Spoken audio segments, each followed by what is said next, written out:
to that game in the round of 32 in the Europa League. But there really is only one way we can kick off what is actually a special Valentine's Day show. What better way to spend Valentine's Day than by keeping up to date with the Gunners? But of course, the way we have to kick off the show is with the latest in the series, The Adventures of Gunnersaurus. And of course, as you'd expect, he's a loving dinosaur. He's been out wishing everyone a very happy Valentine's Day. Look at that. If you were outside the stadium and you were one of those lucky fans, a kiss from Gunnersaurus. That's Valentine's Day goals right there, I think. Look at that. That is one very happy supporter. Popping outside of a lift as well. Perfect. Look at that. I am very, very jealous. I'm hoping that at some point maybe Gunnersaurus will pop in here and wish me a very happy Valentine's Day. But if not, I am joined in the studio by Anne-Marie Batson and the man himself, Perry Groves. Guys, firstly, I've got to ask, was I the only Valentine's Day date you could find? What are you doing in here tonight with me? It's a really good question, isn't it? We love Arsenal. Yeah, well, that's it. Arsenal in our hearts. That is the exact perfect answer. Yeah. And that's exactly why the fans love you, Perry Groves. And now, of course, we did break the team news earlier on social media, and there is, as you'd expect, there's been plenty of reaction. A few changes in there. This is what you guys have been saying. Indy Gunas thinks it's going to be a 3-4-3. I think that's what Perry said earlier as well. Alvin said that it's a very surprisingly strong lineup for a Europa League game, but he is happy we're taking the competition seriously. Gerard, not a bad lineup, but he says he mustn't take any team lightly at this stage of the competition.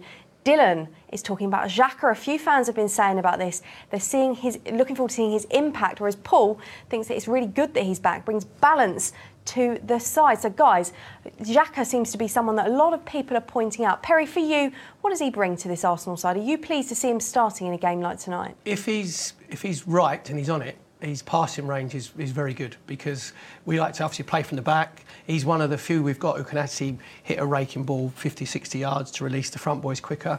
And he's started to get a bit better. He's not doing his archetypal two-footed lunge anymore, where you think, oh no, Granite, stay on your feet. So he's not doing that anymore.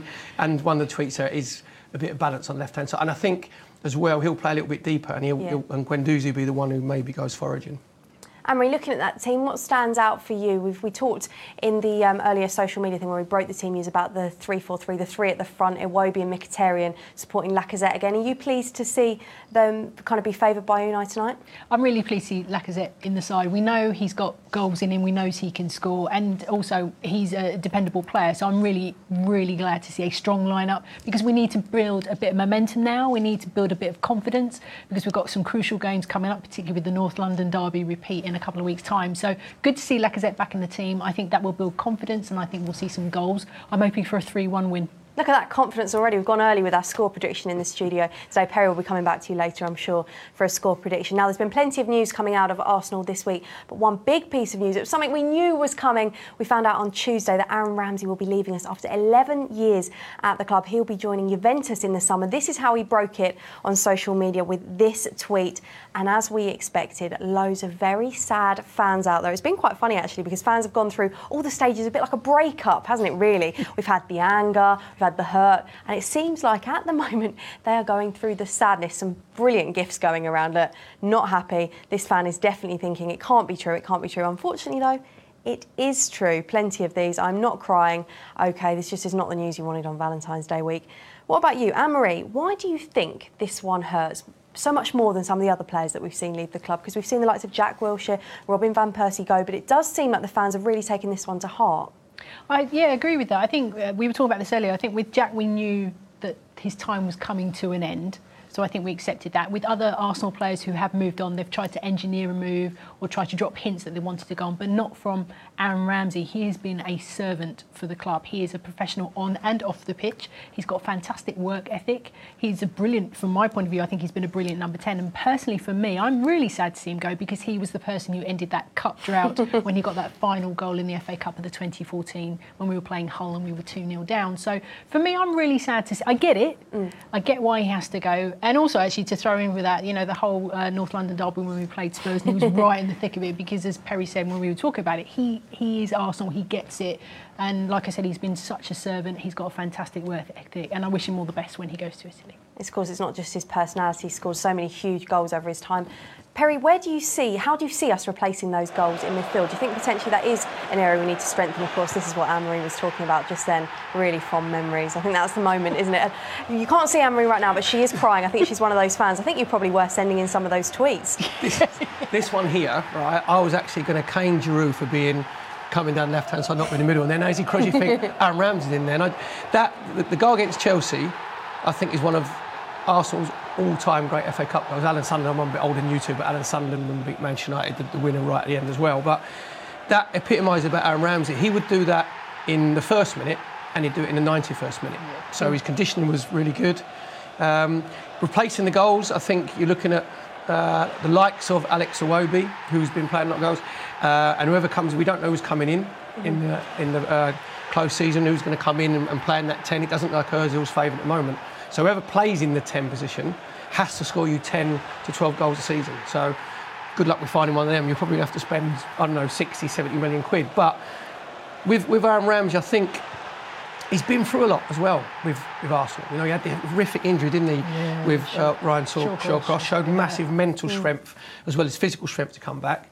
And he just seems, been in his company a couple of times, just a very humble guy. And he gets Arsenal. And you said about it's like a breakup. Well, we all knew who his mistress was anyway. We knew he was going to Juventus as well. So that wasn't if he's run off with someone you went, oh my God, who's he gone with? So, and getting him on a free is good business from Juve. It definitely is. Well, there has been so many tweets coming in. I've got a few more to share with you now. I just wish we'd been able to see Anne-Marie before, because I feel like you are personifying all of these tweets. We've got AFC Camden here saying you always show for the ball, always ran the extra mile and always gave it your best. Is exactly what you were saying, Anne-Marie. To come back from the injury you had to score 2 cup final winning goals is outstanding. I think that's what's so key, isn't it? He's been there at the crucial moments. I think that's what you were saying, Anne-Marie, wasn't it, really? That's absolutely right. Yeah, absolutely. And the fact, I think I was looking, there was a stat, he scored 50+ goals in over 6 years for club and country. The fact that he can score from the midfield as well, like you said, always the first one to get the goal or the last person to get the goal.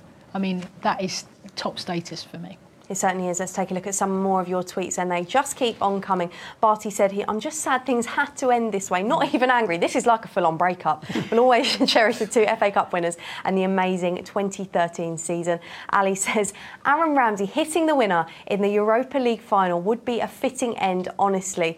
And actually, that's kind of quite true, isn't it? Because looks like we are taking the Europa League quite seriously. It would be the perfect ending, wouldn't it, really? Yeah, very much. I mean, and his attitude's exemplary as well, because we've been known that he's going, he's been on the bench, he's been left out, he's been made captain, he's started games.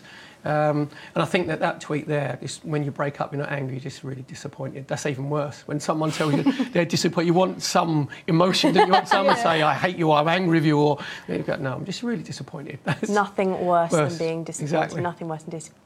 Well, we have shown you some of his best goals during his 11 years at the club, and we've been out and about at the stadium ahead of tonight's game asking you guys exactly what goals you enjoyed the most. Well, there's loads.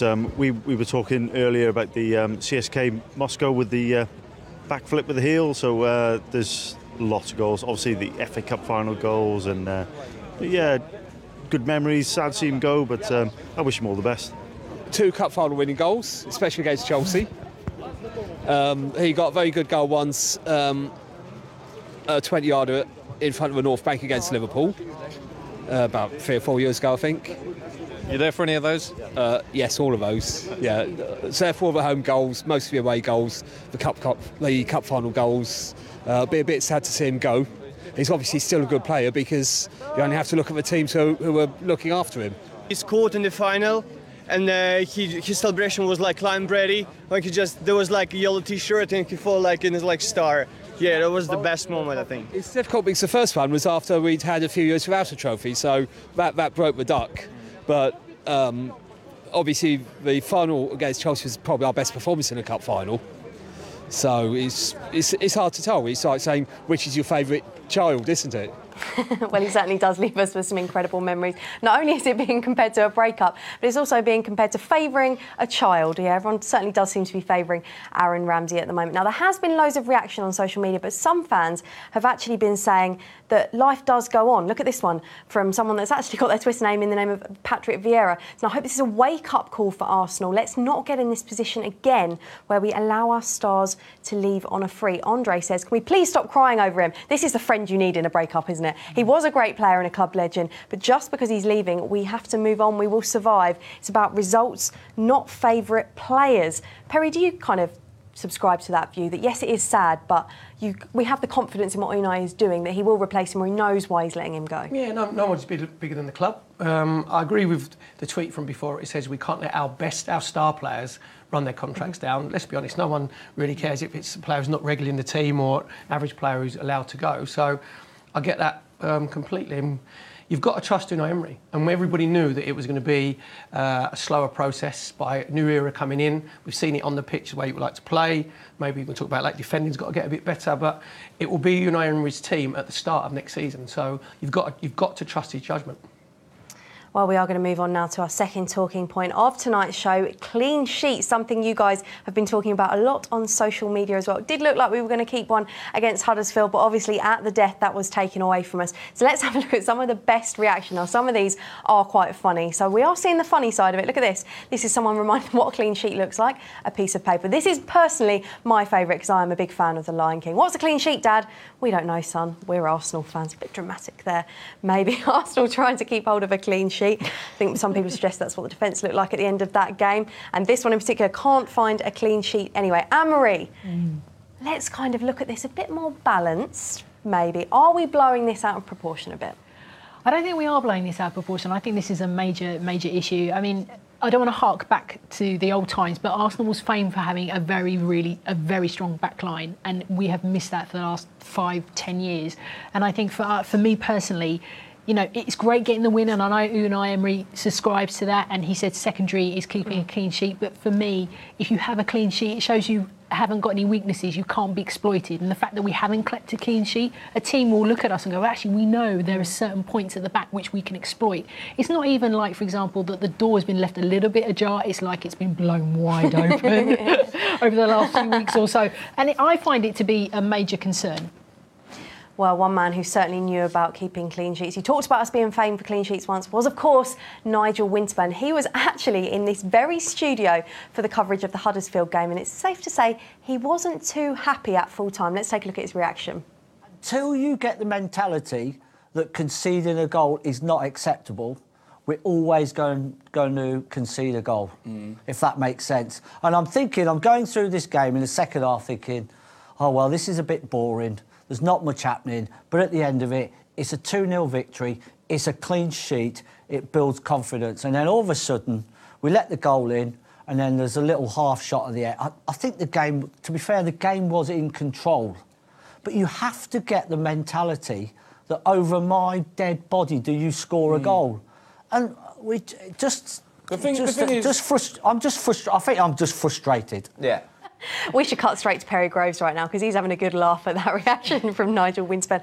But Perry, I suppose this is a good question for you as well because you played in a side that was heralded for its defence. You weren't a defender yourself, but was it even drilled into you that whatever you do, you try and keep that clean sheet? You have to work as part of that defence as well. Yeah, very much so. It's no coincidence that the back four that I was lucky to play with Nigel Winterburn, Steve Bold, Tony Adams and Lee Dixon, they all played over 500 games for Arsenal. And George Graham, you had to protect him. So if he was playing in wide positions, you protected your full-back. If he was playing in the old midfield two, you had to protect your centre-half. So the team plays a bit differently now because he likes the centre-half to split. We like to play out from the back. So they're probably a bit more... Both full-backs push on together, which never happened. When I played, if Nigel went, Lee Dixon would have to sit in.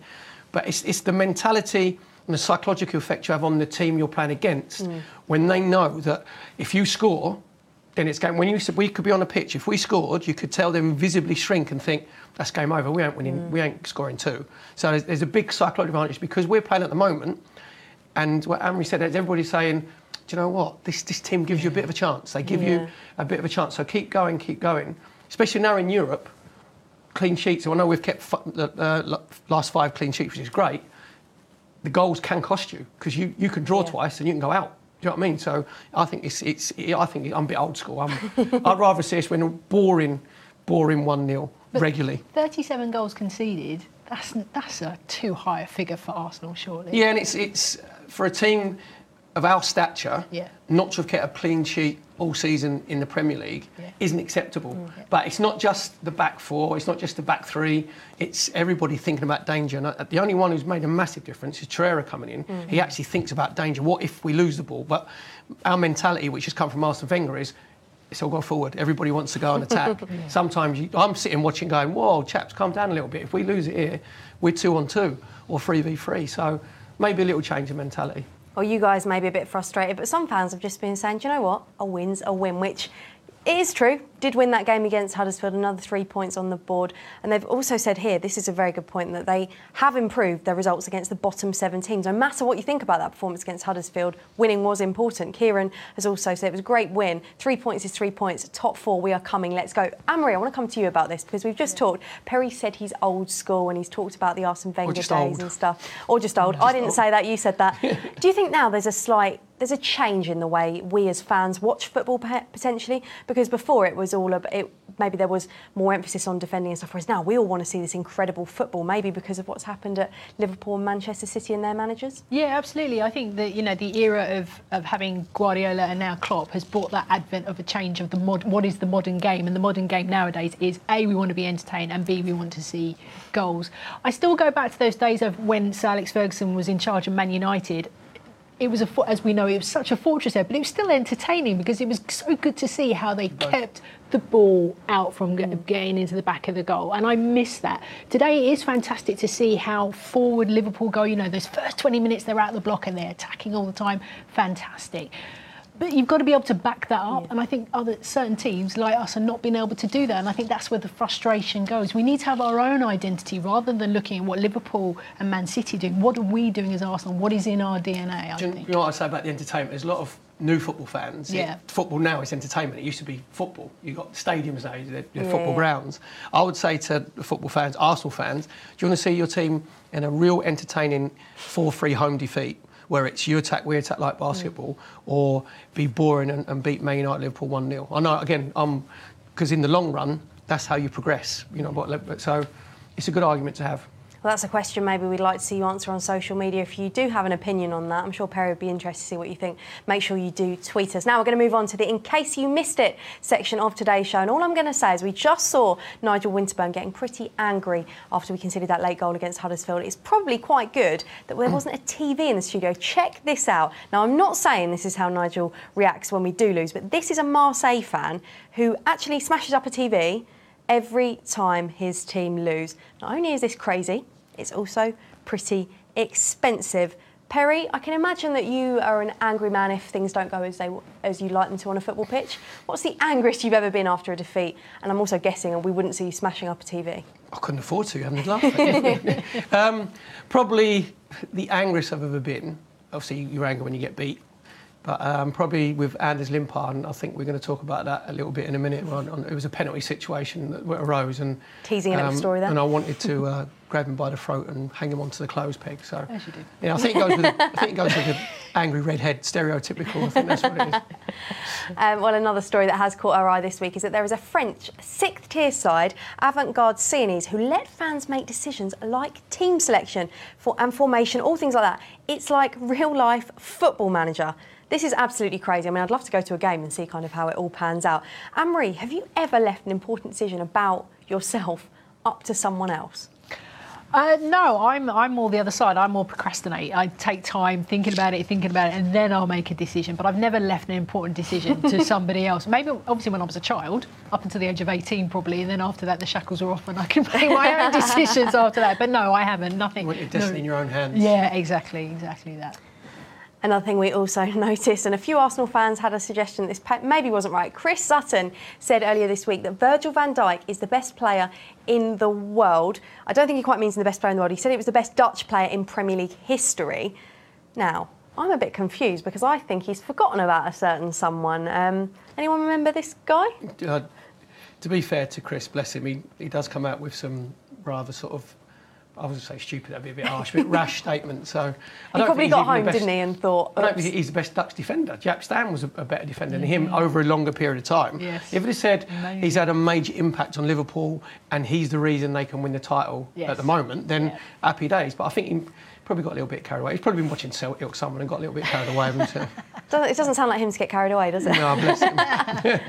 And finally, in our In Case You Missed It section, we've seen some crazy penalties in the Premier League. We've seen some crazy run-ups of recent times, but this one, I think, beats it all. Check out this. Look at how many steps he takes there. This is absolutely crazy. Is that the worst penalty you have ever seen, Perry Groves? No, not really. I think Gooners have seen worse penalties than that with Mr. Henry and Mr. Perez trying to be really clever and overthink it. And there's a lot of penalty takes now try and be really clever. It's called goalkeeper dependent. What you do is you stagger your run up and you hope the goalkeeper moves, then you decide where you're going to put it. Whereas the goalkeeper stands there and just goes, go on, then what are you doing? Yeah. Then you're banging trouble, and that's what happened there. I don't want to ask you this really, but I kind of have to. A penalty miss for you. Have you ever missed a penalty? I'm sure Arsenal fans can remember one or two. But this is the story that you teed up earlier. Yes, I've taken two. Took one in Singapore, scored against Liverpool in a penalty shootout, end of season. Pre-season, took one against Sampdoria. And it doesn't give you a lot of confidence when you pick the ball up and you walk from the halfway line to put it in a penalty start and your own fans are going, oh no, you're booing. And I was thinking, I've got to score this. And I hit the post, sent the goalkeeper wrong way. And Hans Limpar tried to tell me how I should have taken it. And he didn't want to take one. He sort of looked away or pretend he had like a calf muscle injury. Oh, right.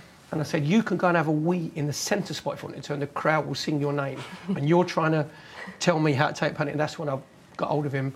And he was lucky that I wasn't quite strong enough to put him up on the... But we get on great. Me and Anders get on brilliantly well. Well, on that positive note, I think it's time to turn our attention to today's game. I'm going to hand over to our commentary team of Mike Sewell and Nigel Winterburn.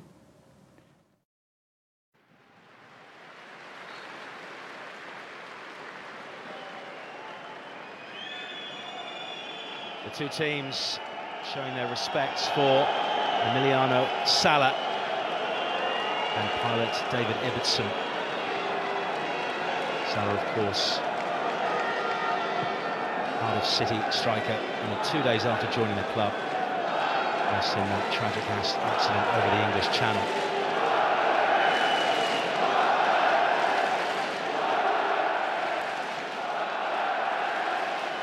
There is Alexandre Hleb,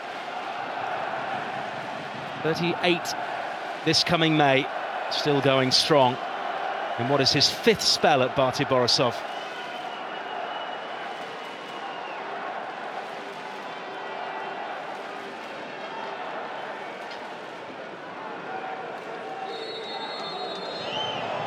And so it's the Gunners who get this first leg of the Europa League round of 32 underway, with the return at Emirates Stadium a week today. On previous form, Arsenal, of course, very much in the stronger position. A 4-2 victory here and a 6-0 win at Emirates in the group stage last season bodes well. But this will clearly be the most difficult hurdle of the two over the next 7 days. Alongside me, former Gunner Nigel Winterburn. Interesting pitch at the Borisov Arena. Yeah, it's not very often you see a pitch of this poor quality. Very bare, very bobbly, looks heavy as well. It's going to make it very difficult to get the ball moving along the surface quickly. Maybe a night not to try and play out from the back too much. I think you drop it into the midfield of front men and work your play from there. But we'll just see how this game pans out as we go along. You might have expected, because we're in Eastern Europe, and maybe an artificial pitch. But this is the real stuff, as you can see by the condition which it's in. Lovely ball played through by Iwobi. Kolasinac into the middle. Mkhitaryan denied by the goalkeeper Shabitsky. They may get another chance until it's thumped away in desperation. Arsenal close to taking the lead within 90 seconds.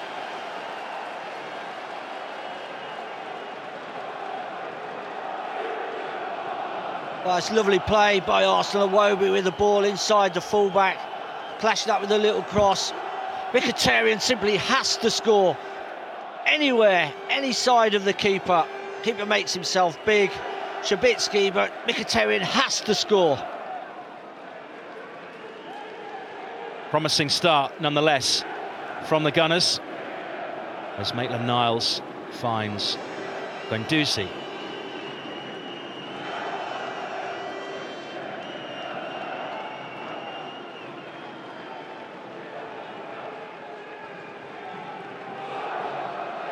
Here is the Frenchman again, looking to feed that through to Maitland-Niles. That's twice already that Arsenal have tried to split open the Bate Borisov defence. Well, there's the coach, Alexei Baga, only 38 years of age. Was appointed not long after Unai Emery was given the Arsenal job.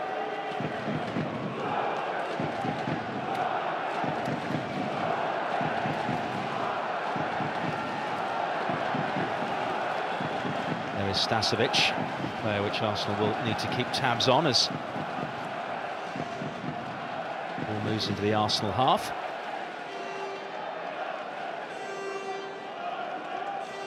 Gunners coach. More Europa League games than any other coach, and of course a 3 times winner in succession, I might add, when in charge at Sevilla. Something he wants to repeat this season with Arsenal. Of course, it would be a gateway into the UEFA Champions League next season, should Arsenal win this competition. And given that the top 4 is looking like a very tough ask, no matter who you are, is this Arsenal's best option of getting in the Champions League? It's one option for sure, but I still feel that there is a little opportunity there still for the top 4. It's going to be difficult, but Arsenal are still in what I consider that group of 3 for what I think will be one place for finishing in 4th in the Premier League. But they're still there, still sitting in nicely, but this is another option. And when you look at the teams in this competition, I couldn't pick an outright favourite to win this competition, so Arsenal have to be up there again. Mkhitaryan delivers it in, it's flicked on towards the back post. Shkodran Mustafi was in there, as was Laurent Koscielny. Yeah, lovely ball into the box again. Just that flick on, just drifting wide on the far post. Koscielny was on that far post as well, waiting. Just couldn't get to it, but a lovely ball into the box again. Less than 5 minutes played, and already Arsenal have threatened to score on 2 occasions.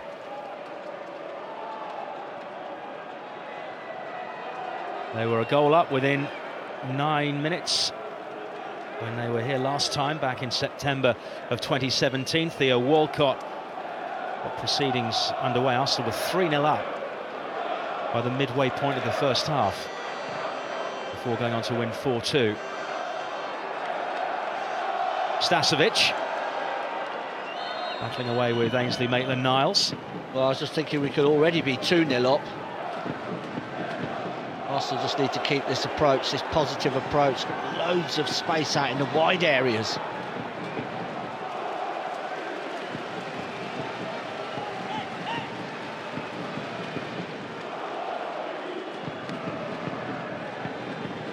Hardy Souls have made the 1,500-mile trip.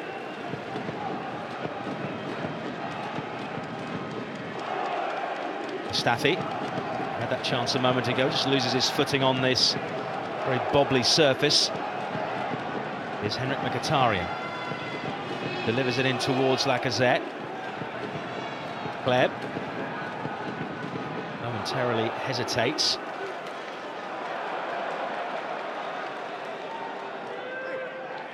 It's not the kind of surface you'd have played on at the beginning of your career, Nigel. Well, I think it's a surface I would have played on many times after Christmas. Even Highbury used to look like this. Another opportunity for Arsenal. Kolasinac round the back, but is offside. Yeah, it looks very bobbly, very heavy, unsure of your footing, but Arsenal have made a terrific start on the surface. If they can keep the tempo to this game going, then there should be some goals for them pretty quickly. Maxim Skavish was Bate Borisov's top scorer in the Belarusian Premier League last season with 11 goals. Now they romped to their 13th consecutive title in December. Only 2 clubs in Europe have won it on more consecutive occasions. 14. Skonto of Latvia and Lincoln of Gibraltar. Well, the stadium's not full, but there's plenty of atmosphere inside this stadium. Our home supporters urging on their team. They're not seeing a lot of the ball at the moment. Mustafi with the searching ball out to that far side, looking for Kolasinac. Playing a very advanced role, said Kolasinac.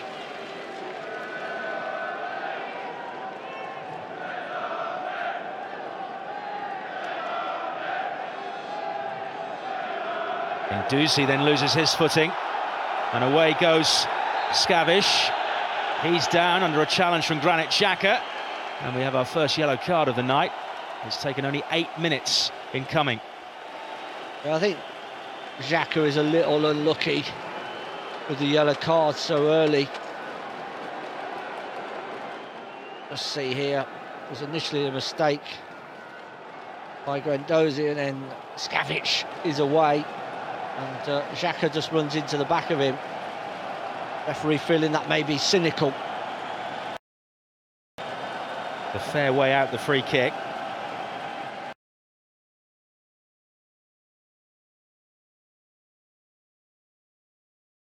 Formulate their first attack of the game. Arsenal holding quite a high line around the D. Czech surveys the scene. Delivered in, easily dealt with by Kolasinac. Lofted in rather speculatively, and it would have fallen rather kindly, and in the end Koscielny didn't really make the touch that he needed to, under pressure from Nemanja Milic.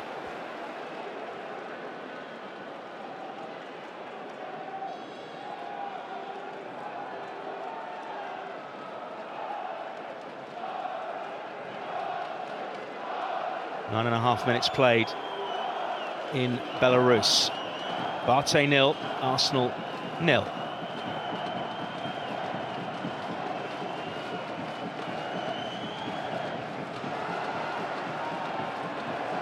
Possession lost again, but won back momentarily by Xhaka, who again slips. Lots of the players losing their footing on this surface.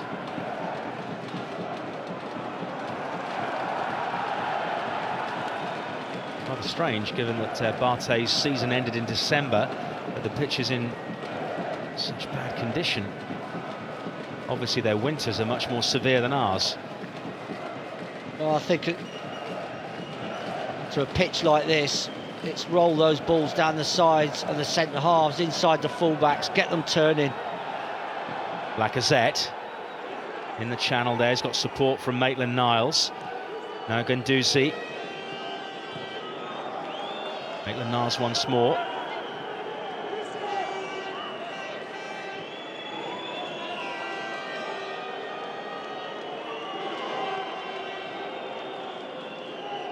Guendouzi for Lacazette, laid off to Mustafi this time.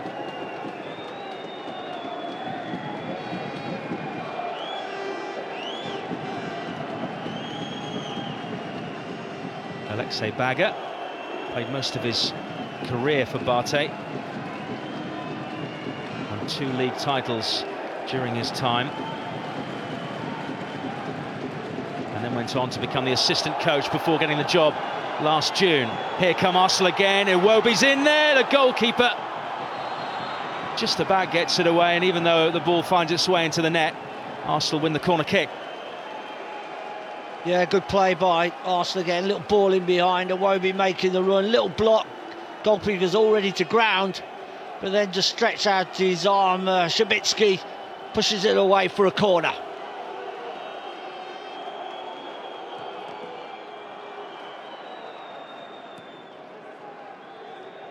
Taken short. Here's Kolasinac, involved with a lot of what Arsenal are doing going forward.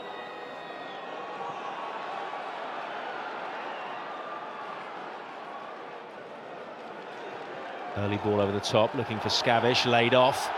Good challenge by Guendouzi, but it hasn't come off for Arsenal.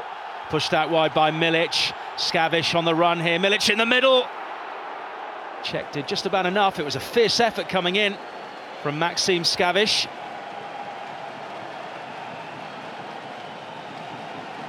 Yeah, you can see a mistake by Arsenal. Skavish on the right-hand side. I think initially he may have looked to fool Penacek. Looks as if he's going to cross it, and then fires it into the near post, and Czech gathers at the second attempt. What a lively opening. in the resumption of the UEFA Europa League. Look at the possession stats already. Arsenal with 3/4 of the possession as the visiting team.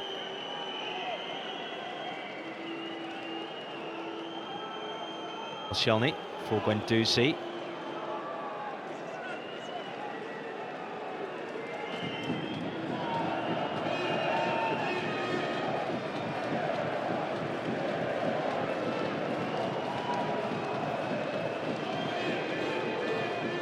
Now it's Iwobi, who scored at the weekend. On to Lacazette, falls to Lacazette again. Iwobi. Ball is just sticking, isn't it, on this turf? It's not running as smoothly as it might do in North London.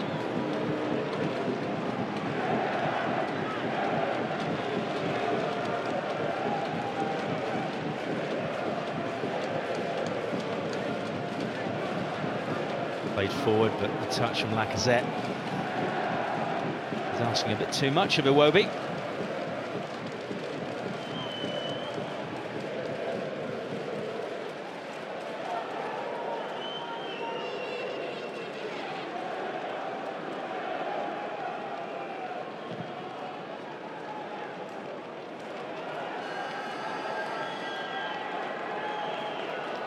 Maitland-Niles in the right-back position. Leading it down the line, neatly played in by Mkhitaryan. Guendouzi.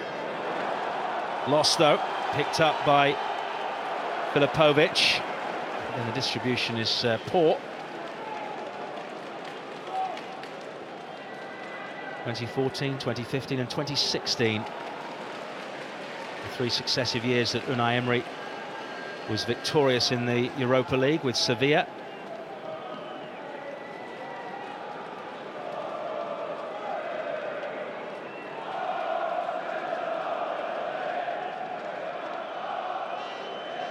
Good support coming from the travelling fans. Guendouzi into Mkhitaryan. Mkhitaryan spots the run of Maitland-Niles again. The delivery a bit too heavy. Certainly very offensive from both Maitland-Niles and Kolasinac so far. Yeah, playing as wing-backs, push high, push the opposition wide players back. Particularly Kolasinac has been involved a lot already. Those runs outside of the fullback and the ball being played inside the fullback, getting in some good crossing positions. Already feel for Arsenal this was all about concentration and execution. Concentration defensively and the execution of their finishing when they get in front of goal. Really, Arsenal should be thinking about taking a lead back for the second leg. Well, the good thing from an Arsenal point of view is that they don't have a game between now and next Thursday. Plenty of time to prepare for the return. But if they can do much of the business here and lay the foundations to try and make it to the round of 16, then that will help immensely. Maitland-Niles battling away on this near side with Igor Stasovic. Stasovic wins out on this occasion.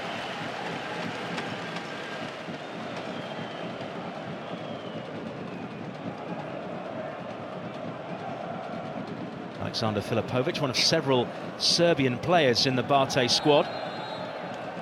Free kick given against Skodran Mustafi for the foul on Skavish.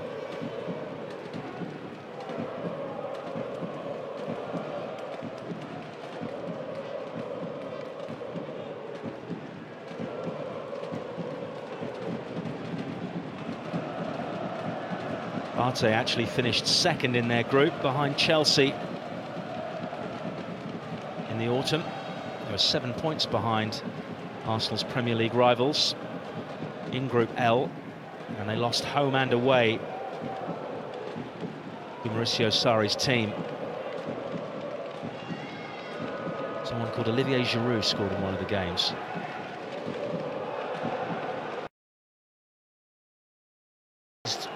At Arsenal, looking that maybe on his way out of Chelsea, maybe at the end of the season. Actually scored in this fixture last season, the away game in the group stage. Got the fourth and final goal, the penalty. Koscielny hooks it up towards Iwobi. Good shielding of the ball by Alex Iwobi, who then sets off on a run. Cover comes in from Igor Filipenko, and then Shabitsky clears upfield. Bate offering very little so far. No, they're just trying to contain Arsenal. We're going to see in this game that they're going to have limited breaks. Maybe set plays, 1 or 2 opportunities in open play. Can't see much more than that at the moment. Arsenal, you can see, have much more quality. It's about creating and taking those chances.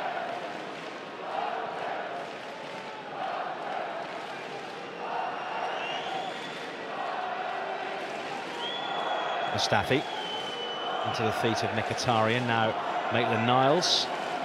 Again, it's a heavy touch.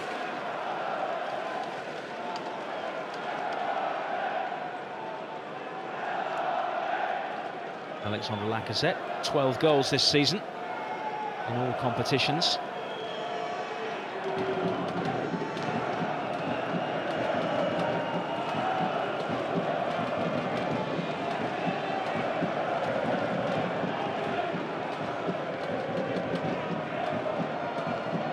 Two number 17s up against each other. Iwobi wins that particular duel.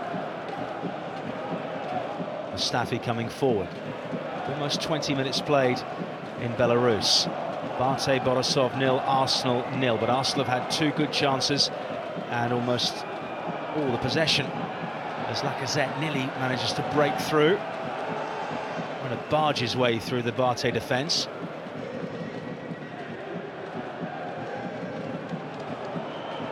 Long ball upfield, it's a hopeful one.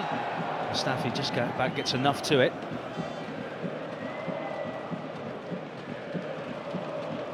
So I don't think I've seen a pitch as bad as this for some time. No, it's certainly in poor condition. Makes playing one-touch football very difficult. Almost encourages you to have that second touch. And at times when you're trying to make that quick counter-attacking football, simply just want to keep the ball moving. This surface is not ideal for that. Maitland-Niles up towards Mkhitaryan. Loose ball picked up by Guendouzi, trying to get around the outside of the Bate defence. Does really well, does Matteo Guendouzi. And it's stuck under the feet of a Bate defender. Now Guendouzi again claims for handball, and eventually, at the 3rd attempt, Guendouzi's cross goes into the arms of the goalkeeper. I wonder whether he had a case. Well, we'll have a look. First cross is blocked, drops down, trying to hack it away, comes back to Guendouzi. No, there's no... I don't see a handball there, not a deliberate one anyway, and the assistant behind the goal didn't think so either. Of course, we have additional assistant referees in the Europa League. We don't have video reviews like in the Champions League. Here come Arsenal again. Iwobi, edge of the area. Shot literally grazes the turf and then crossed in by Kolasinac, and Lacazette with a free header at the back post, gets underneath it. Had he got over it, it would have been a different outcome. Yeah, won't be breaking forward. Not a great shot, but it comes to Kolasinac, who sticks the ball up on the far post to Lacazette. He's just got to head the ball back across the goal, on target, and again has to score. That's poor for a player of his quality, and he knows it. Arsenal have plenty of support here in Belarus, as you can see. Of course, they have the links with Alexander Hleb. Almost at the midway point of the first half. No goals as yet, but certainly chances.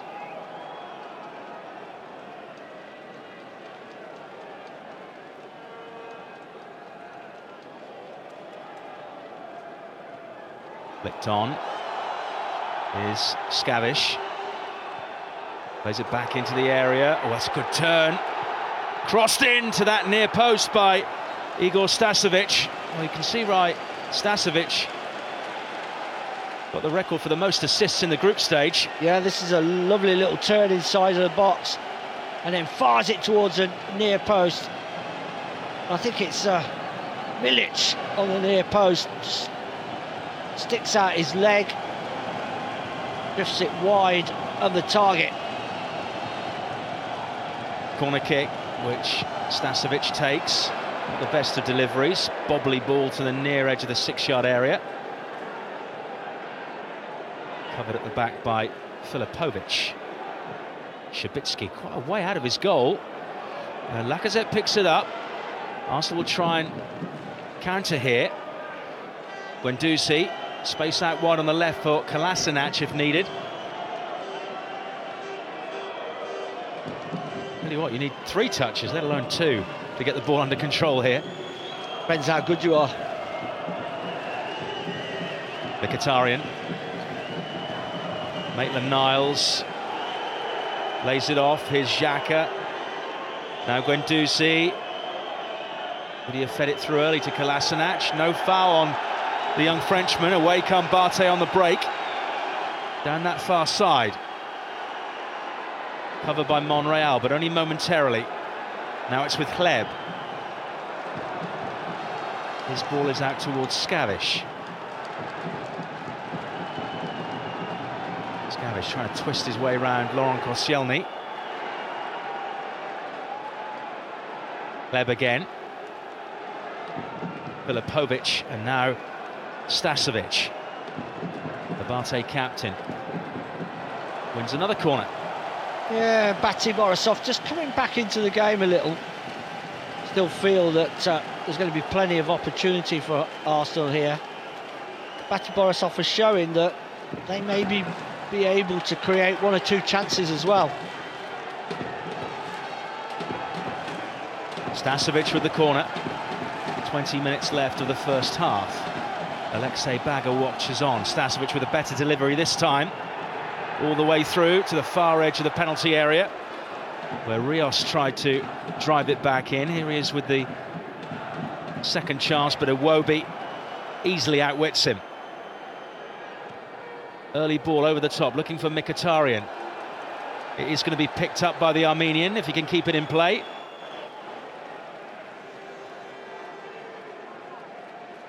Quick throw in for Maitland-Niles. Stasovic back there defending. It's going to be a Bate ball.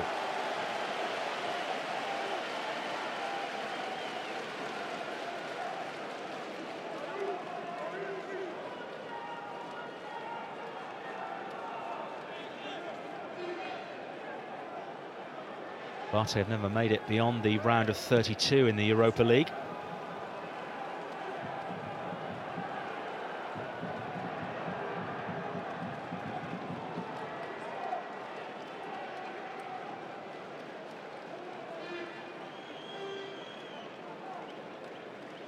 Arsenal, of course, reached the semi-finals last season before going out to Atletico Madrid.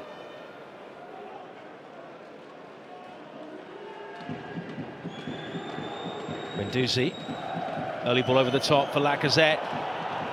You wonder whether he may have tried to take that first time, given the way that it was flying over the top of the Bate defence. Yeah, good vision by Guendouzi. I was just expecting Lacazette to drag this back inside, which he was trying to do here. Just miscontrolled it.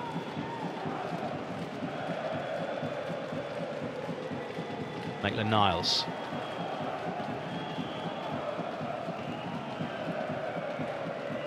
Xhaka feeds it into Mkhitaryan. There's a runner away on the left, that's Kolasinac.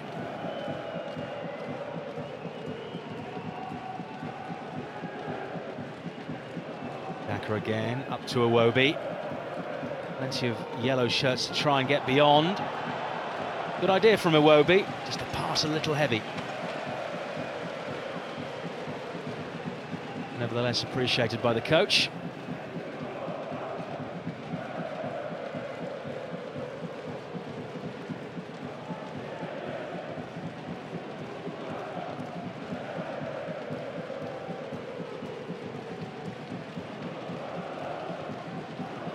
Alexander Hleb spent 3 years with the Gunners. was here for the transition between Highbury and Emirates Stadium. His team are coming forward now. Good play by Skavish into the middle, it goes, and nearly converted by Milic. Well, he has been in some good positions when Bate have come forward, Nemanja Milic. I think Milic hits the outside of the post here. Let's just have a look. He does indeed. Oh, millimetres from taking the lead. Terrific cross into the box. I think Cech has gone away from the near post, looking for the cross maybe to block it. And Milic hits the near post and wide.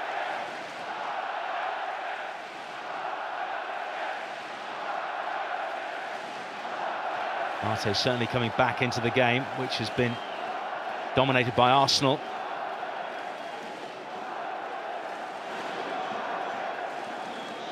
Arsenal have a man down as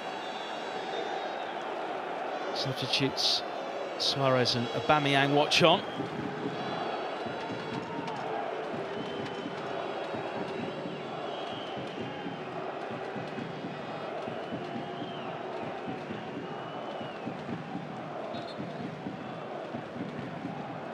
A few little warning signs. It's just a late tackle here on Kolasinac.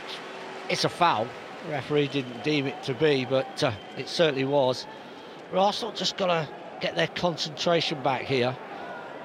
Bate Borisov have come right back into this game, starting to cause Arsenal one or two little problems defensively.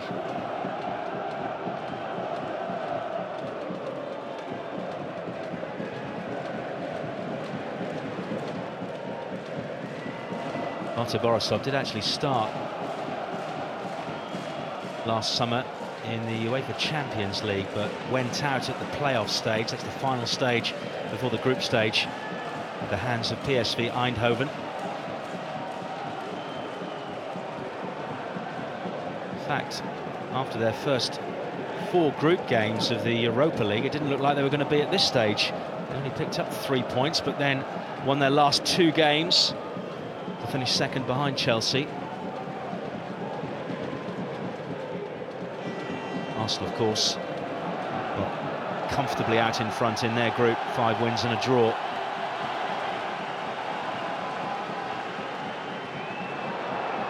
Bagger into Hleb.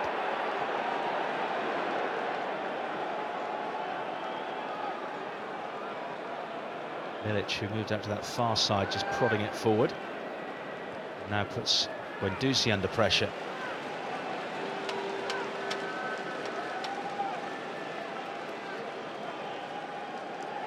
Bernd Leno in between Lichtsteiner and Nketiah on the Arsenal bench, trying to keep themselves warm.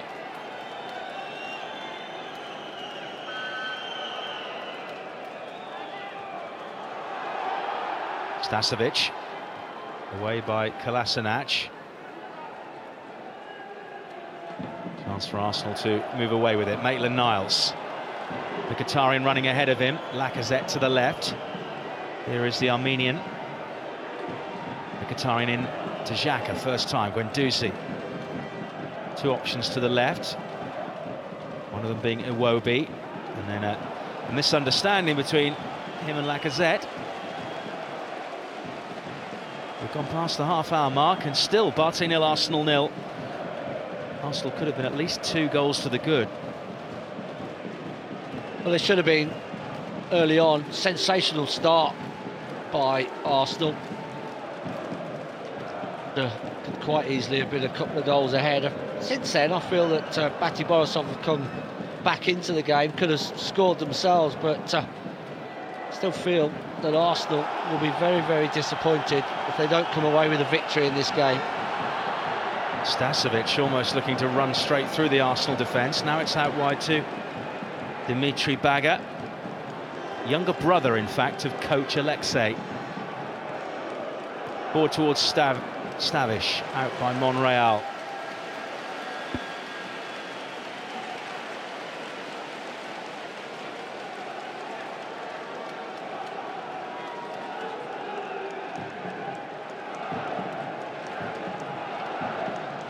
Rios to take the throw in. Skavish, good touch on, but offside against Milic.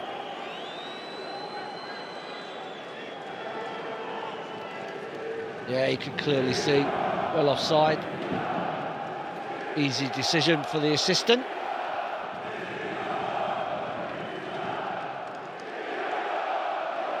Arsenal won all 3 of their group stage games away from home without conceding a goal. In fact, the only goals they conceded were in the first game on match day 1 against Vorskla. Haven't conceded in their previous 5 in the Europa League. So they're on for a 6th consecutive clean sheet in this competition. Xhaka. It's that final ball at the moment not paying off. I think since Arsenal had those early chances, now when they're coming away with the ball, particularly around the edge of the box, they're looking to force it just a little. You can keep it a bit more. The wide areas, certainly the areas that are going to be very productive in the rest of this game for Arsenal. Got to be patient, just keep the ball moving around the edge of the box of Bate Borisov.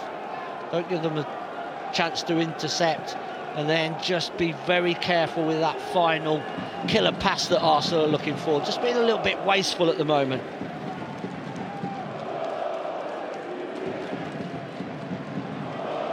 Lacazette, early touch on towards Mkhitaryan.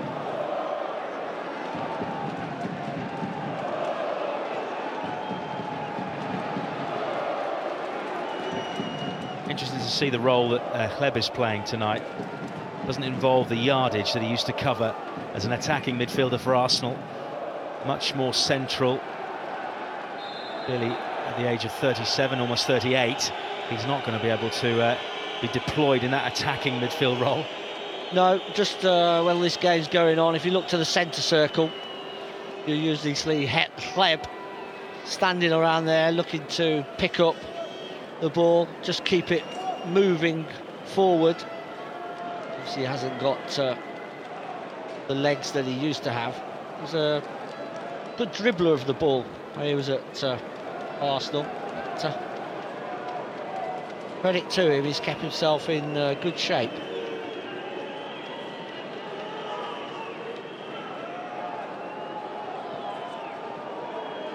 Mkhitaryan. 10 minutes to go to half-time. Still, we await a breakthrough.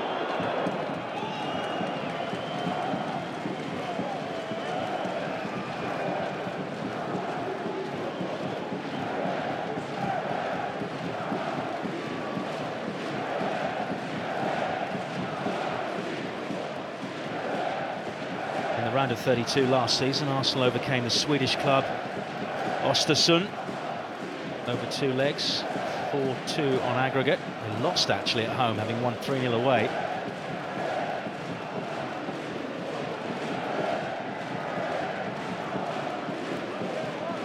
Mkhitaryan escapes the attentions of 2 Bate players. Guendouzi quickly forward. Iwobi's got Kolasinac coming round the outside. Lacazette's in the middle. It's just beyond him. Mkhitaryan trying to get the better of Stasovic. Good play by Maitland-Niles. Wins it back and delivers the cross. Kolasinac denied at the far post. Now Iwobi. Very forceful stuff from Arsenal as we approach half-time.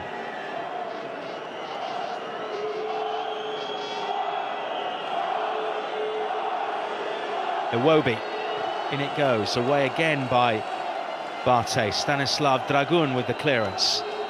Now it's with Iwobi. Kolasinac turns. Still said Kolasinac. Iwobi is very congested in that penalty area.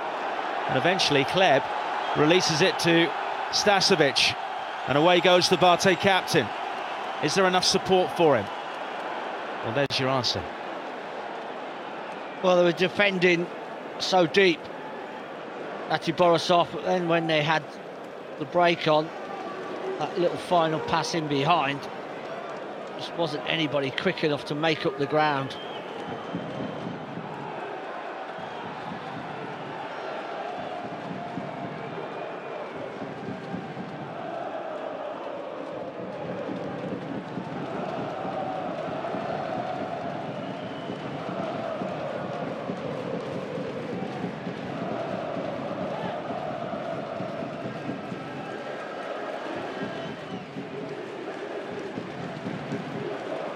Be good for them to see their team back in competitive action after such a long break. The team actually went out to Turkey for a training camp during the height of the winter.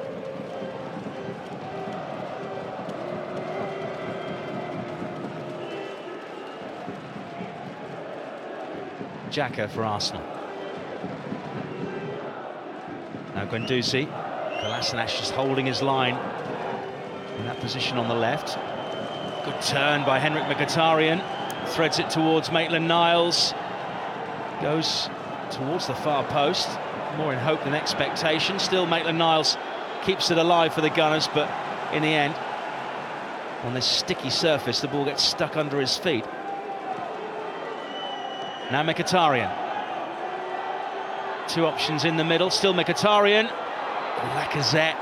We've seen him before bring the ball down like that and spin, but it was a bit too high. Well, he's had a couple of opportunities to try and bring the ball down, come back inside, and then fire it away with his left foot, and twice it's just got away from him.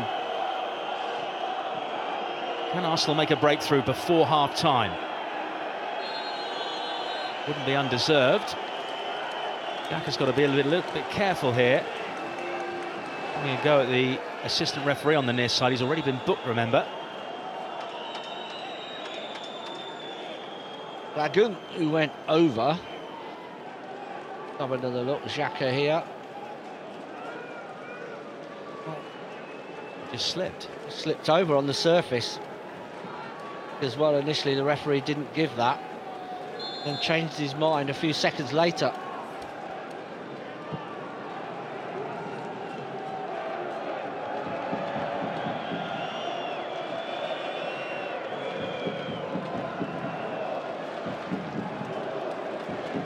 Mkhitaryan. Little under 5 minutes left of the first 45 as Shabitsky clears into touch.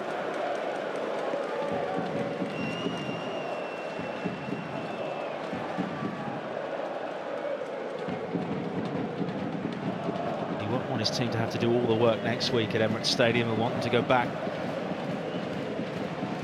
the very least, with an away goal, ideally a victory.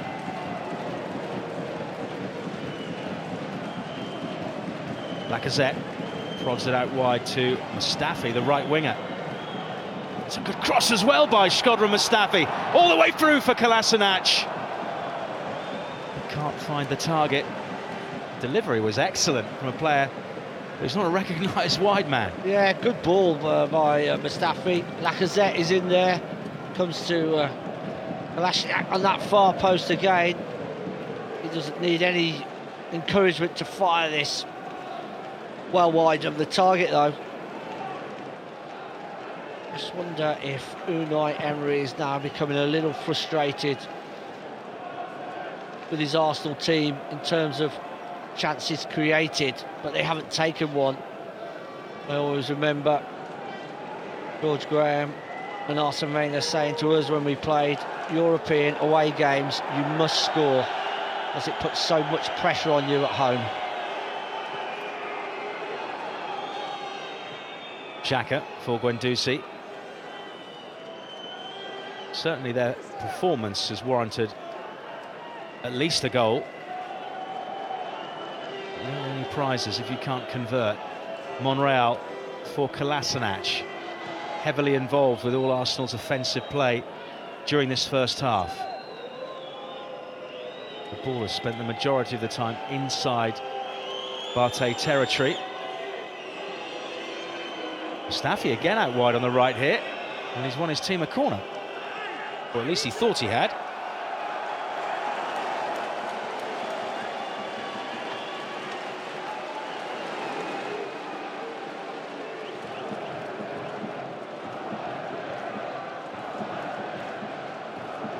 There are the two brothers, coach and player.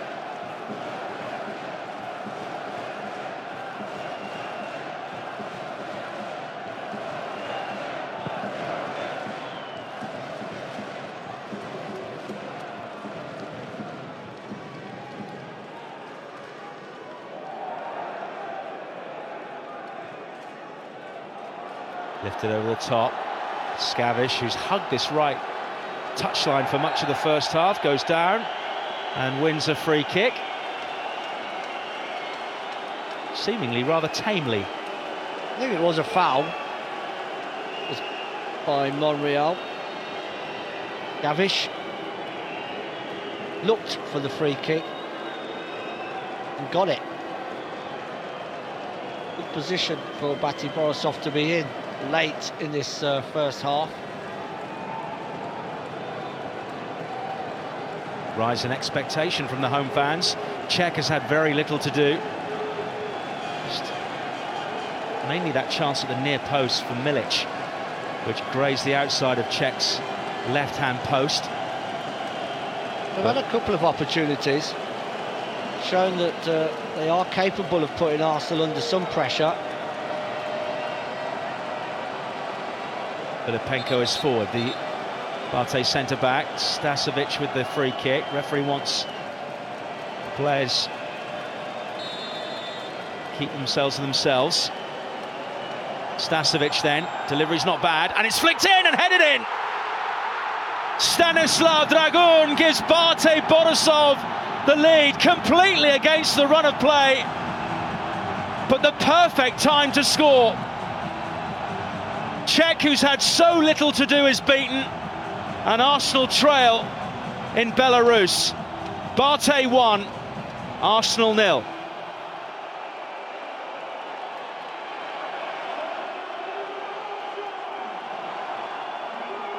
A terrific ball into the box, and Dragun at the near post is up early, just flicks his header back across the goal past Cech.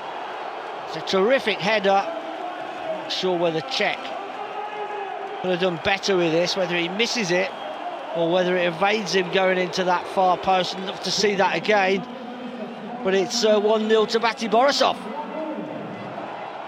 And the first time Arsenal have conceded since match day 1 of the group stage. And there, with virtually no additional time, is the half-time whistle. Bate striking right at the death in the first half, after a 45 minutes in which Arsenal had the lion's share of the possession, had most of the opportunities, should have scored themselves, but were punished by Stanislav Dragun's header, literally on the stroke of half-time. Work to do for the Gunners, messages to get across for Unai Emery. Bate 1, Arsenal 0.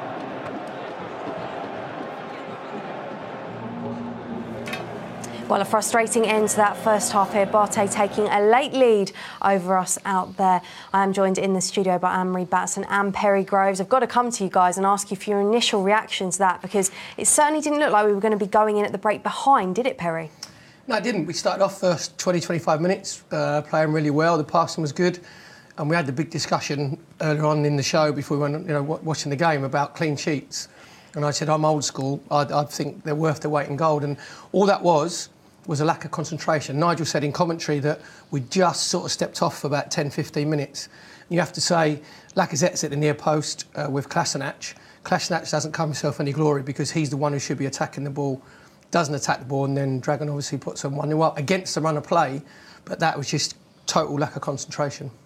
Anne-Marie, is that the kind of move that's frustrated you as an Arsenal fan watching this season? Because it does seem like they're the kind of goals we do seem to give away when we have been playing so well as well. Absolutely. And for me, I don't know what you think, Barry, but I think they struggle to get into a rhythm. I think they're struggling with that pitch. You can see some frustration on Lacazette's face. Kolasinac was also looking unhappy about something. But we've had opportunities, but it was just, you're right, they were literally just switched off for about 10 seconds, which is the one thing you do not want, is to be going behind at half-time. We were talking about the clean sheets. You know, I still think it's going to be 3-1. I still think it will go in Arsenal's favour.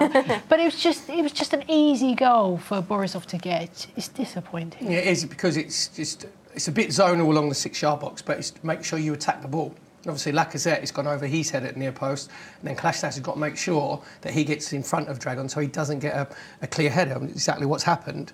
And we said there, you said about the passing.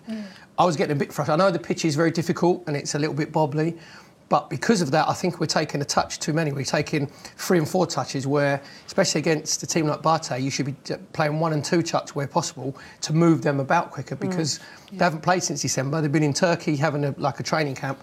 They're not as fit as what we are. So I'm not saying, it's panic time at the moment, but we've actually caused our own problems just by that little lack of concentration. Don't like doing things the easy way, do we? Makes it more fun. As you said, Anne-Marie, your score prediction is still on now. We always have a look at the moment that mattered. Obviously, the goal was a huge moment in that opening 45 minutes, but there were plenty of chances for the Gunners before that. And as Tom has pointed out on social media, and Perry, I saw your reactions, that early Mkhitaryan miss. We should have been 1-up within the opening 90 seconds, shouldn't we? Yeah, you have to be ruthless against, because against better teams, they're not going to give you a chance to get the second, third and fourth chance. So down the left-hand side, Klasinac did brilliantly, decent cross. Mkhitaryan's got himself in the centre-forward position, but you have to score. You just have to have that little bit of awareness about you where maybe you try and lift it or you put it back to where it came from. And it was a good save from the goalkeeper, but if you're sliding in from sort of 6-7 yards out, you've got to score. We've got to be more ruthless. And we had a number of chances, particularly in those opening minutes, Anne-Marie. A good chance for a header from Lacazette as well, but just couldn't keep his header down. No, and he looked absolutely frustrated with that as well, and it was such a good opportunity. But I do believe he will get a goal. I have 100% faith in Lacazette, but you can see that he's getting slightly frustrated. Is it because of lack of service, do you think, for him, or is it just because he's just not getting the chances that he needs? No, I think with that one, I think it's he realises that his technique wasn't particularly good because he should be steering it back across goal. Okay. If you can't head it down, there's 2 defenders in front of him, and you just head it back across. And he's sort of got himself caught in 2 minds and hadn't got his proper head on it. But I wouldn't be surprised. I meant about their fitness in sort of the last 20, 25 minutes, then their fitness levels drop a little bit. So we've got enough options on the bench. But all it's done now is, if they were feeling the pace a little bit, which they could have been, the team talk at half-time is completely different because you find an extra yard from somewhere. You're 1-0 up, it gives you something to cling on to. So I've just made it that much more difficult for ourselves in the second half. Well, Perry, you have touched upon the pitch already, and no surprise that you guys have been picking up on it on social media. As Perry said, though, it can't be an excuse. Got a few tweets for you here. Michael said Bate shouldn't be allowed to host any games with that joke of a pitch. Iwobi, well, it's definitely not Alex Iwobi, he's on the pitch, but someone on Twitter called Iwobi Big, so it's an absolute joke without playing them completely at the carpet. Whilst Charles said, safe to say that judging by the warm-up, this is going to be a pretty ugly game of football, not a pitch for the purist. Bit of alliteration there, leaving me tongue-tied. Now, we have actually received some photos in from our reporters on the ground, and this is what they've sent, and this is obviously by the touchline. You can see there's probably more mud than actual pitch there. Perry, what do you make of this? You have played professional football. I imagine the pitches have changed a little bit since your day, but can Arsenal use that as an excuse? No. What do you make of that pitch? No, not at all. It's a new generation as well. They're used to seeing carpets. So it doesn't matter if it's beginning of the season now, because it's a science, isn't it? And our pitch at Highbury was fairly good, to be fair, but we used to go to away games, baseball ground at Derby County. There'd be bare goal mouths and bare centre circles. You play in ankle-deep mud sometimes. So you can't use that. It's all about your attitude for the first 20, 25 minutes was good. So you can't use that, the pitch as an excuse. And I know Nigel and the commentator was saying about the ground staff. They haven't played since December. I wouldn't be surprised if they haven't worked that hard on it on purpose. Because they know it is a level. They know that we're used to playing on carpets here and passing it, like 1 and 2 touch. So I think they've probably been very clever. They've been very shrewd. I kind of want to draw on your experience as a former player as well. Mentally, when those Arsenal players got there today and saw that pitch, do you think that has a bearing on them at all? You talk about it potentially being a tactic from Bate. Do you think maybe the Arsenal players have been affected by it at all because they think, oh, we're not used to this? Again, but that's the test of your mental strength and your psychology when you're going into the enemy's territory, and they're going to make it as difficult for you as possible. When, for instance, Arsene Wenger's team used to play against Stoke, I know for well that Stoke, Tony Pulis made sure that they grew their grass a lot longer, so the ball wouldn't roll as quickly and made it dry. So these are the obstacles you have to try and overcome. They'd have had a bit of a laugh, well, is the groundsman gone on holiday? Have they got a groundsman? Where the cow's been grazing on it, whatever. But once you kick off, then it's your professionalism that comes in. They say it didn't hinder us for the first 20, 25 minutes. So maybe... And they had the most possession as well, didn't they? Arsenal had like 73%, exactly, yeah. So, and your technique should be good enough for you to overcome it. Yeah. Definitely. A no-nonsense response from Perry Groves, as we would expect here in the studio. Now, Anne-Marie, I wanted to ask you about another player we've highlighted. We haven't spoken about him yet at half-time, but Kolasinac is someone that people are pointing out a lot on Twitter. He did have a good opening 45 minutes there, didn't he? Again, getting forward really well. Yeah, he did, actually. And I think he's coming back into the team since illness, hasn't he? So the amount of the opportunities he's trying to create, we can see that. He's been, I love Kolasinac. He is built like a proper, like his shoulders and everything. I love that build because I think he's somebody you don't want to mess with, and I think he's been quite dominant. But again, you can see in his face he's not creating the spaces that he wants, or he's just getting slightly frustrating. I think you've got to be slightly careful with the ref, because at some point somebody, as we've already seen a yellow card already, didn't we, against Xhaka? Kolasinac is probably one step away from a yellow card, and we don't want that. Let's take a look now at his heat map and his touch map. This is one for you, Perry Groves, I think, as well. What do you make of that, seeing those now? Well, it shows you how much we've dominated possession. And it suits him, the wing-back position suits him, because he can drive on basically as a left winger. What I'd like to see is he's being very productive down the left-hand side, which is fine. I think we need a little bit more from Maitland-Niles down the right-hand side. And I said earlier about our passing having like 2, 3 and 4 touches. I think we need to switch play a lot quicker. And I know that there'll be things they want to make sure their touch is sure, but I want them to move the ball quicker, not necessarily try and hit the long 56-yard diagonals, but go in stages, but move the ball quicker. So then you're moving their back four a little bit more. At the moment, I think that their back four isn't being moved as much as what I would like. So I need to see more from Maitland-Niles down the right-hand side as well. Well, Kolasinac is part of the back 5 this evening out in Bate. And a few of you guys on social media have been saying you're not too happy with it and saying it's frustrating. We can't attack properly in this formation and it doesn't improve the defending. I've had another tweet in as well, I believe.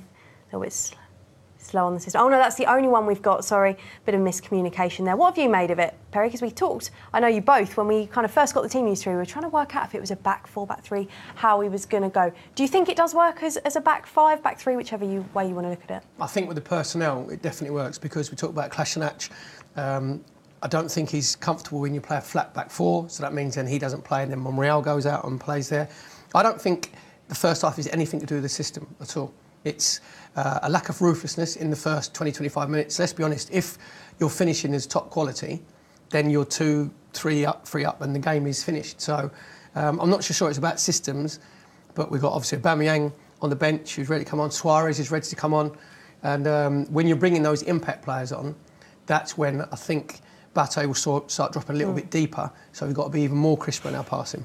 Definitely, if you were Bate, you wouldn't want to be seeing Pierre-Emerick Aubameyang come off the bench, would you, with 70 minutes played? Now, you guys have also been pointing out on social media about Alexander Lacazette, and Tim has actually got a bit of criticism, saying he's leaving the penalty area too often. There's plenty of Arsenal players around the edge of the box. We could really do with him pinning some defenders back and providing a forward passing option. Some in-depth analysis, though, is after your job, Perry, I think. Anne-Marie, what do you make of that? You seem to be quite complimentary so far of Alexander Lacazette. I'm not surprised. I know Stilberto. I'm not surprised. he goes into a lot of detail, and I kind of agree with him. I don't know. I do feel that Lacazette will get a goal. I just don't know how. If he's going to be creating it himself or he's going to be getting service from elsewhere. But the one thing I don't want him to come off. I don't want him to. I want him to actually stay on the pitch. But we were talking about that before. So Perry's got a theory, hasn't he, about this? He won't get the hook after 70 minutes when he's put 70 minutes of work in, and then you know that the back 4 are tiring and they're sitting deeper. So if he wants, I would want to see Aubameyang and Lacazette on the pitch at the same time. And what you can understand with him, he's playing as a centre forward, but there's limited spaces through the middle because, to be fair, they're compacting their back 4 in the midfield quite well. So it's difficult to thread little balls through to him. So he's dropping a little bit deeper because he wants to get involved in the game. So I can understand what the point is, but he's just trying to get himself involved. And he's had a couple of decent chances. Just got to be honest, he hasn't been at his sharpest best. No. That's been the difference. And whether, say, the pitch shouldn't really make any difference. I was nearly going to make an excuse from them, but I'm not. You've been quite hard on them. No, yeah, exactly. So I'm not going to go there. Don't change it now. Now, of course, there is a familiar face for Bate out there today. And we've had plenty of praise in for Hleb Balarobi, saying goosebumps all round watching him. One of my favourite ever Arsenal players. Still got that passing range and the ability to create space out of nothing. Anne-Marie, you are nodding. Were you a fan of him while he was here? Oh, I loved him. I thought he was a fantastic player and a real lost Arsenal when he left. But, that magic is still there, and it's a shame we still can't have him. I mean, what is he now? He's mid-30s? 37. Yeah, and Wow. look at the way that he's playing. Fantastic player. What are your best memories of him, Perry? Watching him play, I like the way that he held on to the ball. He wasn't, when he was in possession, he could do, before your two times, a player called Frank Tyson played for Ipswich, where he'd do like a full circle, he'd go 360 degrees, and he was comfortable in possession, and then he'd get away from you. He actually had good dribbling skills. And all he's doing tonight, to be fair, that's not the Hilev that we saw playing for Arsenal, because it doesn't, the pitch, I will make sure it doesn't suit him, because he is a dribbler. That doesn't suit him. So he's just doing more of a defensive job for his team. But he was a very, very good player to watch. Let's look ahead slightly to the second half then. Anne-Marie, what would you like to see from us in the second half? Don't concede any more goals. Other than goals and not conceding, other than the obvious. Is there anything, okay, I'll change my question to you a little bit. Is there anything you think Unai is saying in there at half-time, other than come on, score a goal and all of that? Will there be anything he'll be tweaking potentially? I'm hoping that he'll be hearing Perry's point about, quick passes, boom, boom, boom, boom, nothing long, not too many touches, just get the ball where it needs to be, keep going out on the left and more go out on the right-hand side as well. I think they will be the things I think Unai Emery will point out and get a goal. Is that the message from you, really, Perry? Just keep it simple, really, because that's kind of what Anne-Marie is saying there, kind of just a simple passing. And and when you're getting into, say, a bit more protected down the right-hand side, when you get into the wide areas, I think sometimes he actually got that out of us, where we try and look for the perfect pass, or we played it with extra pass. Whereas you're in those wide areas, just get the ball whipped in, because Lacazette is someone who thrives off like quick service. So I'll be amazed if you don't see Aubameyang, because Unai Emery, he doesn't mind making substitutes at half time. So that wouldn't surprise me, but definitely come on into the second half. But please play him and Lacazette together. Don't throw Lacazette off, because you want a goal threat. And they will give you, obviously, the twin-headed goal threat, so please put them on at the same time. There you go, you've heard the plea from the man himself. Not sure if Unai can hear us out there in Bate Borisov, but you never know. Now it's time to head back to the commentary team. We'll find out if we are going to see Aubameyang anytime soon. It's Mike Sewell and Nigel Winterburn.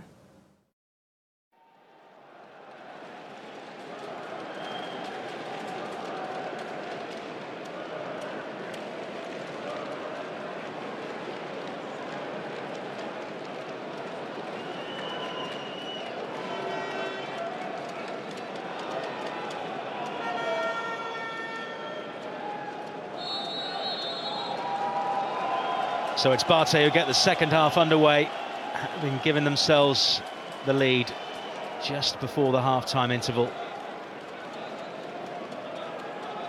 And I'm very surprised that I'm saying Arsenal have a bit of work to do in the second half, having contributed most of it during the first half without any reward.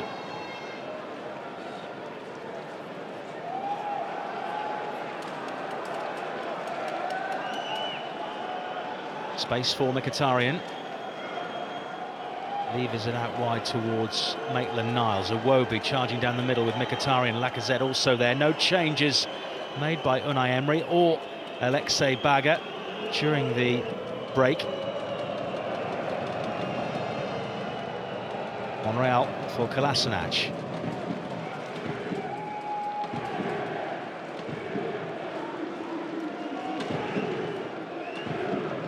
Arsenal just need to find their clinical edge, something that they lacked in the first half, even though they got themselves in some really good positions. It was that kind of ball which let them down on several occasions. Yeah, I just feel tonight's surface, when the ball comes into Lacazette, rather than trying to lay it off first time, he's just going to hold the ball, lay it off, and then Arsenal have got to have the third man running in behind for the next pass. So difficult tonight to lay this ball off one touch when it's coming to you. It's bobbling around, sometimes it's bouncing up, another time it's just staying on the ground.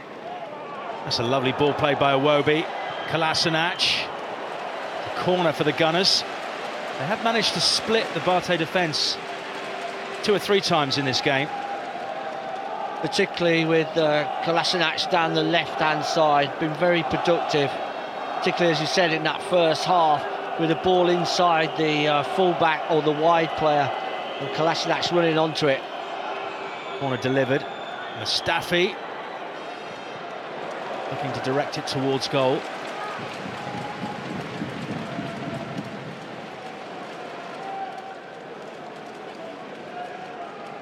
Arsenal have on their bench in terms of outfield players. Lucas Torreira, Mohamed El Neni, Denis Suarez, Stefan Lichtsteiner, Eddie Nketiah, and of course Pierre-Emerick Aubameyang, who, if it stays this way, will almost certainly be introduced at some point. Well, we feel that Arsenal are going to get plenty of ball again in this second half, so if Unai Emery wants to mix it up, you would think that Aubameyang will be his first choice, and then maybe Suarez his second choice, a bit more of a creative player that Arsenal may need, trying to break down this Bate Borisov team, who I think now are just going to sit deep, let Arsenal have a majority of the play, and then occasionally try and counter-attack. Second leg coming up next Thursday at Emirates Stadium. Neither team has a competitive game before next week. Plenty of time to consider the events of tonight once it's over. Let's hope Arsenal don't have too much to ponder on.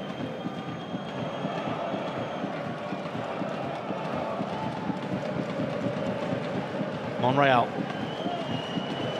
looking to work his way down centre field. Now Kolasinac. Iwobi with that shuffling action of his. Delivery's not too bad. It's right at the edge of that 6-yard area, but seemingly neither Maitland-Niles nor Mkhitaryan took responsibility. Well, Mkhitaryan was looking for the foul, but I think it was Maitland-Niles, as you see here, Iwobi with the ball. I think it's Maitland-Niles that actually pushes Mkhitaryan in the back. You can see it there quite clearly.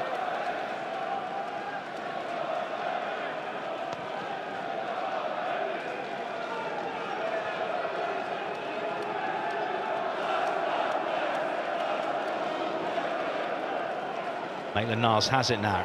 Lots of space to run into. Mkhitaryan for Guendouzi. Kolasinac often the outlet going forward. Bate have a player down. Lacazette drives it in at pace. It's Dimitri Baga who's down.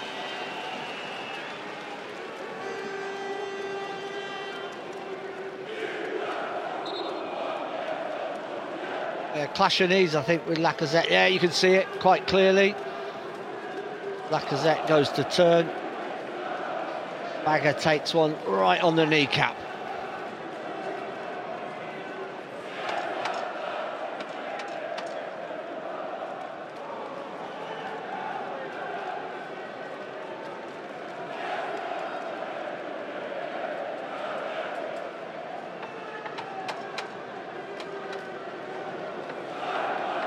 Gives his brother an opportunity to dish out a few instructions. He was 7 years as the assistant coach to Oleg Dulub. So did his apprenticeship before getting the job as the main man on a permanent basis.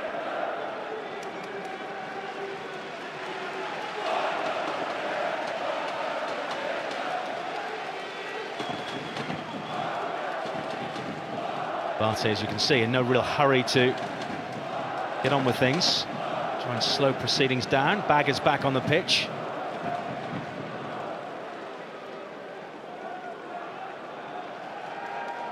If the game meanders a little now for the next 10 or 15 minutes, Unai Emery will almost certainly make a change, won't he? Will have to.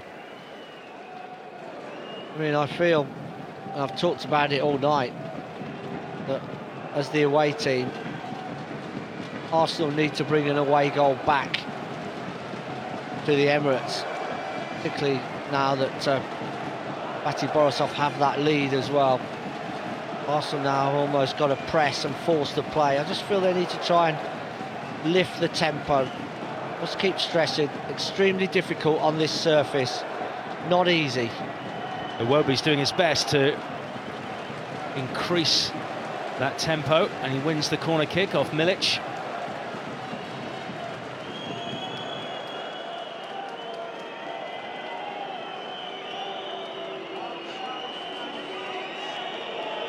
Xhaka will deliver. Not the best of deliveries from the Swiss.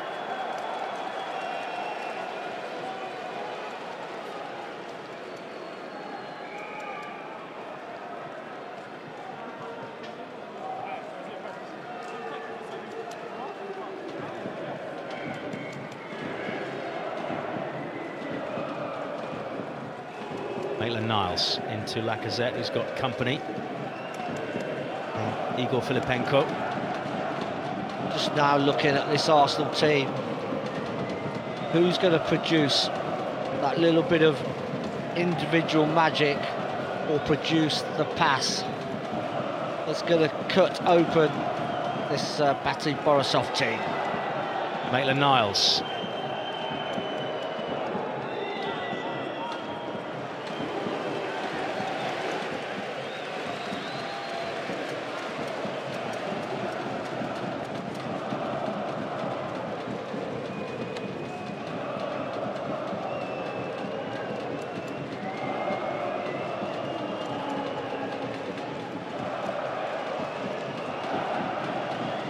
Iwobi gets away from his opposite number. Now Guendouzi for Kolasinac.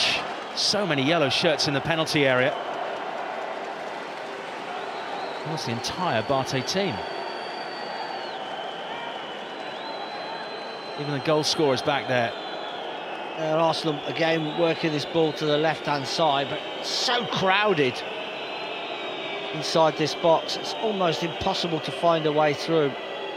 I just feel it's going to have to be a little bit of quicker play by Arsenal to try and cut open this Bate Borisov team. All bar one of the Bate players was inside their own penalty area when that ball came in.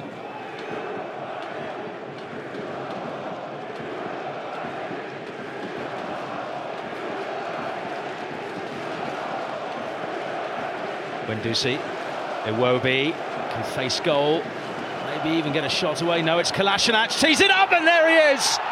Lacazette to score, but it's been disallowed. The flag has gone up immediately. This will be very interesting to review, because Arsenal finally get the ball in the back of the Bate net. Turning out not to be Lacazette's night. Well, I want to know who, first of all, is offside. Whether it was Lacazette, the goal scorer.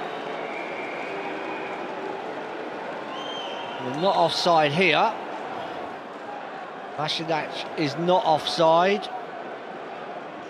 And Lacazette is offside fractionally. I think if we see it from across from where the assistant is, he's got this decision right.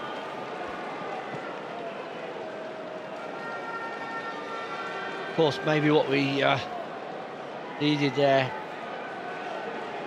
from Arsenal's point of view was Kolasinac to take another touch and then pull the ball back. Of course, then that keeps Lacazette onside. But that's the type of play that is going to bring Arsenal back into this game. And it goes towards Monreal. Dealt with, though, by Rios, and then cleared up this near side. Milic, rather fortuitously, gets the ball off Iwobi. Bagger. This is lifting the spirits of the home fans, who already have elevated ones, given the goal given to them by Dragun. But it's a similar pattern in the second half as to the first. Arsenal dominating the play, having the opportunities but not taking them. Albeit on that occasion, offside denied them. Here comes the first substitution of the night. An end of the evening for the former gunner. I say former gunner, you're always a gunner when you play for Arsenal. And he was a very popular one during his 3 years in North London. Applause from all round the Borisov Arena for Alexander Hleb. And his replacement is Evgeny Bereskin.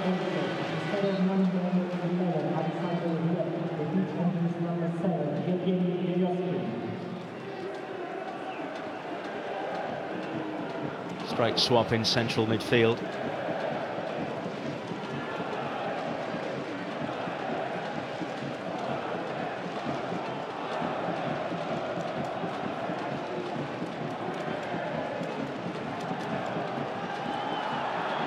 Arsenal under pressure there from Milic, who is proving to be a bit of a handful when they do come forward. One of those irritating forwards that just won't give up at the ghost. Busy. I think the defenders will be calling him. Always around you. Yeah, trying to fire up the crowd as well, Milic. He knows they're in an important period of the game as well. Next 15-20 minutes. Vitally important for Bate Borisov to keep the lead.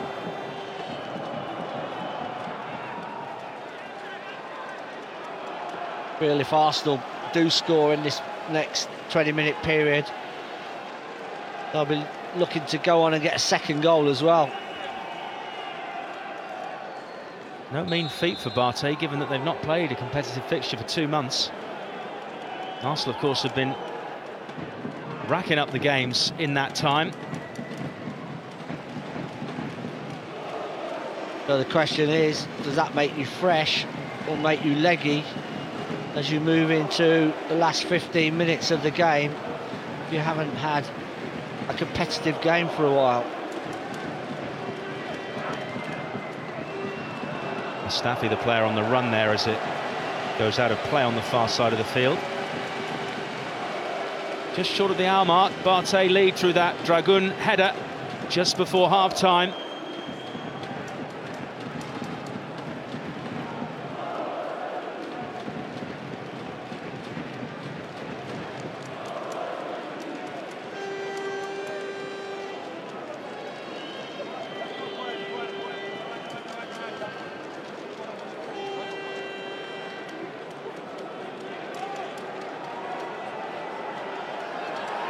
Czech, who has hardly touched the ball in this game.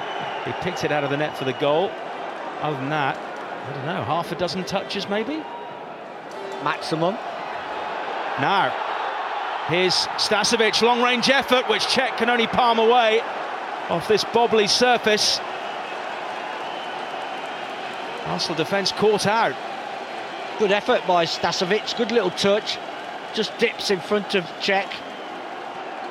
I think on a normal surface I might ask him to catch this, but look at that goal mouth. He did the right thing just to push this away.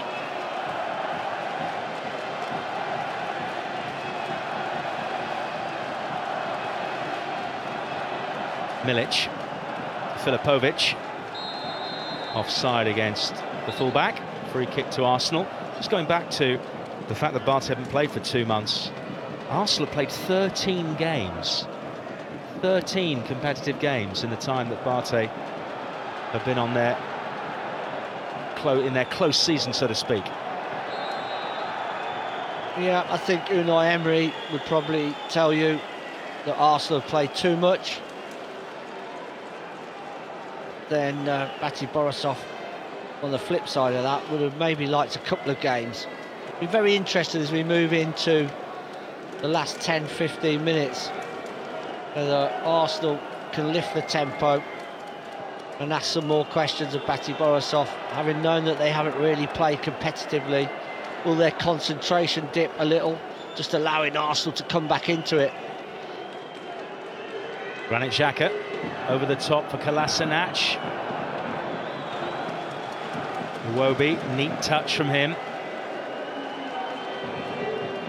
Now Xhaka back into Alex Iwobi, but it just won't fall right in and around that penalty area.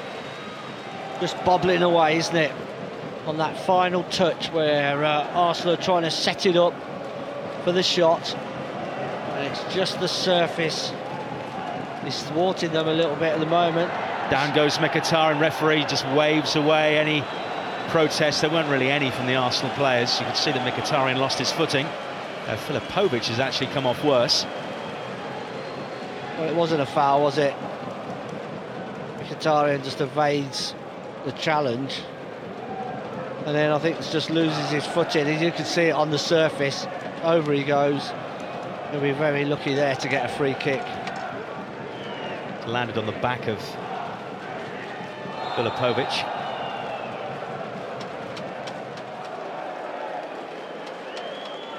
Bate's first domestic game of note is the Belarusian Super Cup against the Belarusian Cup holders, Dinamo Brest. That's on the 1st of March. So they're still 2 weeks away from fixture against anyone in their own country. Crossed in, decent delivery as well by Rios, but didn't quite have the power on it to be diverted towards goal. Koscielny just making sure. Yeah, good balling though by Rios, making Koscielny head this away, but yeah, just has a little look, drifts it into the near post.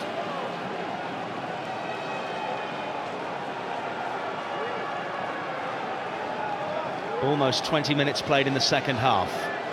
Bate Borisov leading and looking to extend that advantage. Filipenko, the tall centre-back, is forward for this set piece. Stasovic delivers. It's a good delivery as well. Koscielny again. All the way to the back post, where Volkov is waiting. It's the first time I've mentioned Volkov's name tonight. Rios, early ball in. Volkov won't be able to keep it in play.